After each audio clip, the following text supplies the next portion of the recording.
大家好，我是牛奶。屠龙剑出，紫妍怒斩龙王。为了萧炎，紫妍不顾战后急需重建的东龙岛，执意追随萧炎离开。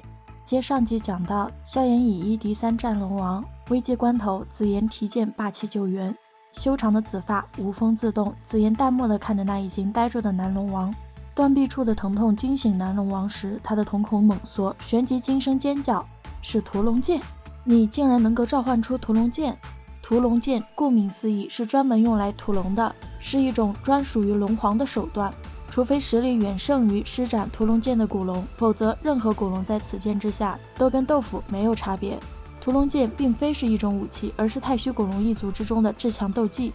这种斗技只有拥有着最为精纯的王族血脉的古龙才能够施展。三大龙王这样的货色根本没可能。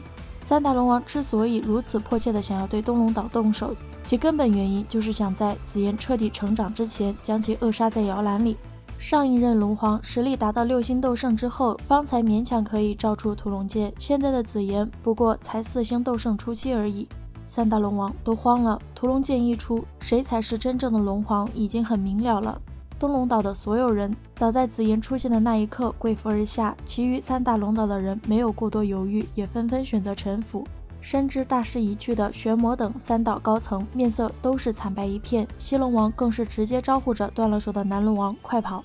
然而紫妍怎么可能就这么轻易地放过他们？叛逆之辈，屠龙剑斩之！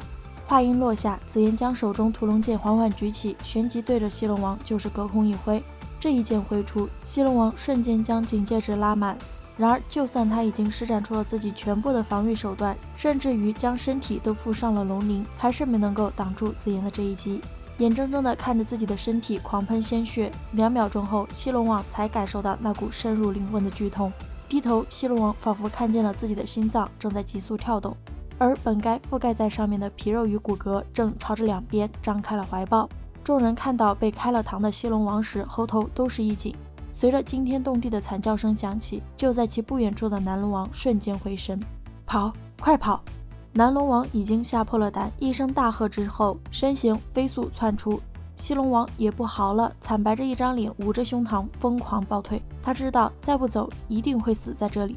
目光冷漠地望着逃遁的二人，紫妍手中屠龙剑再度举起，旋即轻滑而下。随着这一剑滑下的瞬间，萧炎看到紫妍的秀发之中有一小缕正在飞速变白，这屠龙剑在消耗紫妍的生命力。意识到这一点的萧炎心头猛地一震，另一边再度感知到死亡气息正在飞速逼近的西龙王与南龙王要崩溃了，不得不逼出一大口心头血祭出龙皇钟。照着一顶足有数十丈高大的金色巨钟，西龙王二人还想要逃，结果下一秒那奇异的波动就轰在了巨钟之上，伴随着砰的巨响声传出，龙皇钟炸了，而西龙王与南龙王那正跑路的腿也同原主人彻底分了家。眼看着这二人瞬间变成了残废，紫妍乘胜追击，手中屠龙剑再度高高举起，然而这一次却没能顺利斩下，剑只划到一半，紫妍就是一口暗金色的血液猛地喷出。不过虽说这一剑没有彻底划下，但依旧有着一股波动传出，飞速地掠向南龙王二人。此时重伤的二人完全动弹不得，只能眼睁睁地看着死亡镰刀朝着自己挥来。就在他们绝望之际，之前见势不妙脚底抹油的北龙王突然现身，一把抓住二人肩膀，喷出一口金血加速之后就消失在了虚无空间之中。只可惜没过多久，他们逃窜的方向就传来了一声惨叫，显然是没有逃过那一缕奇异波动的追杀。玄魔等人看着自家龙王都夹着尾巴逃了，很是默契的也朝着四面八方逃窜而去，自然也就没有看到紫妍吐血倒下的那一幕。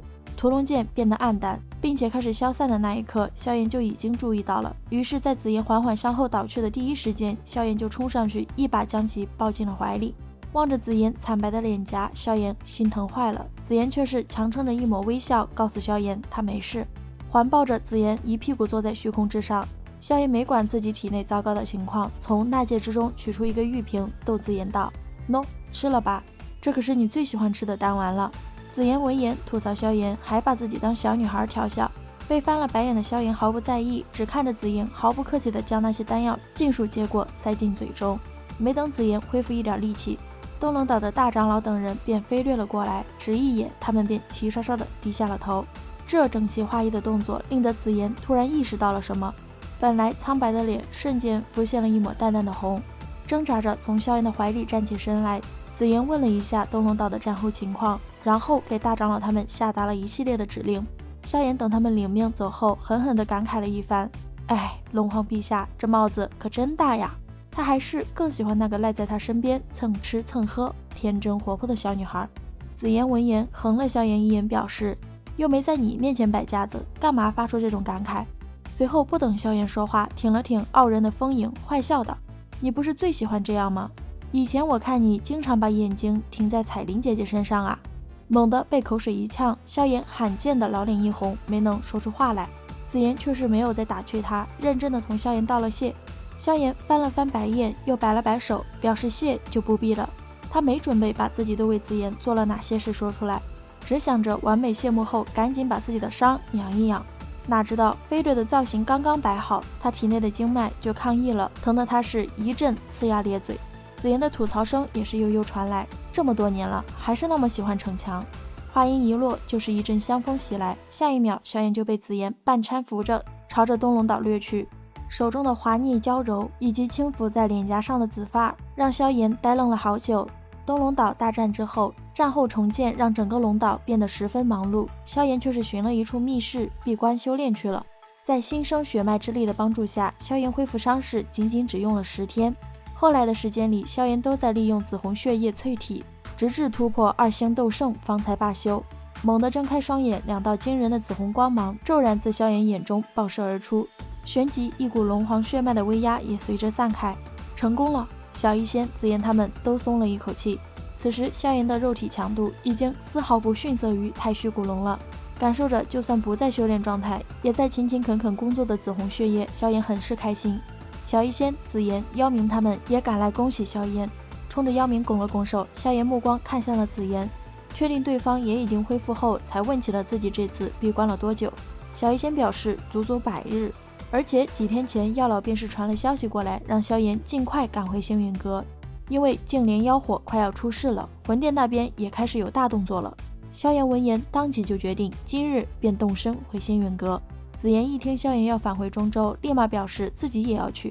萧炎知道紫妍是想要帮助自己争夺净莲妖火，而且若是有着一位实力达到4星斗圣的强者相助，那成功率无疑将会高上不少。